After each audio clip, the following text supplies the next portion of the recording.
நான் தூங்க போனதில்லை ஒன்னாலதான் கண்ணே ஒன்னாலதான்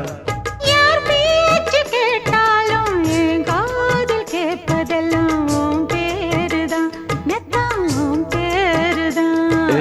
இத்தனை நினப்பு என் மேல இருந்தும் எட்டி போகலாமோ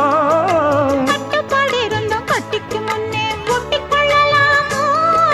முத்தமிட்டா மோசம் என்ன உண்டாகும் சத்தமிட்டா உன் நிலைமை என்னாகும் புது வளையல அரைச்சு தொண்டையில தான் நினைச்சு மாமா கிட்ட பேச போற மணிக்கணக்கா தூண்டாமணி விளக்க தூண்டி விட்டு எரிய வச்சு ஓ முகத்தை பார்க்க போற நாள் கணக்கா